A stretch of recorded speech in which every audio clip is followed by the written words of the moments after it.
Bareskrim Polri menangkap dan menetapkan tersangka Brian Edgar Nababan, manajer Binomo di Indonesia. Ia diketahui juga sebagai dalang yang membawa Binomo dari Rusia ke Indonesia. Bareskrim pun mengungkapkan besaran pendapatan yang Brian dapatkan dari Binomo Rusia.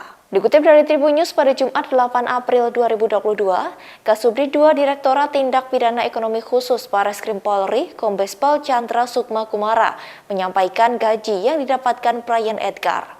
Chandra mengatakan bahwa Brian bisa mendapatkan 2.000 hingga 4.000 dolar per bulan. Gaji itu didapatkan Brian dalam tugasnya sebagai customer support di perusahaan 404 Group Rusia. Perusahaan 404 Group Rusia ada kerjasama khusus dengan Binomo di Rusia. Chandra mengatakan bahwa Brian Edgar sudah bekerja di perusahaan tersebut dari tahun 2018 sampai 2020. Ia juga menerangkan bahwa Brian bertugas menawarkan dan mencari orang atau influencer untuk menjadi afiliator Binomo di Indonesia.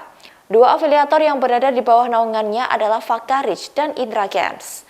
Selain itu, Brian juga bertugas untuk mendengarkan komplain member Binomo di Indonesia. Diberitakan sebelumnya, kepolisian menangkap dan menetapkan Brian Edgar Nababan sebagai tersangka baru kasus penipuan investasi opsi binary atau binary option melalui aplikasi Binomo. Direktur Tindak Pidana Ekonomi Khusus Bareskrim Polri, Brigjen Pol Wisnu Hermawan mengatakan, Brian pernah mengirimkan uang ratusan juta rupiah kepada Indra Kents. Hal itu dilakukan setelah setahun dirinya menempati posisi sebagai manajer development untuk Binomo atau tepatnya pada Februari 2021. Dalam penjelasannya, Wisnu membeberkan peran dari Brian di mana mulanya yang bersangkutan bekerja di perusahaan Rusia yakni 404 Group. Atas hal itu, pihak kepolisian juga turut menangkap dan menetapkan Brian sebagai tersangka karena diyakini memiliki keterkaitan dengan Indra Kents dalam perkaranya.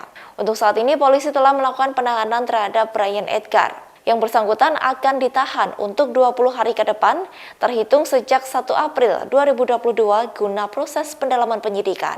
Oke Tribuners, nantikan selebriti on style lainnya hanya di YouTube Tribun Style Official. Terima kasih sudah nonton, jangan lupa like, subscribe, dan share ya!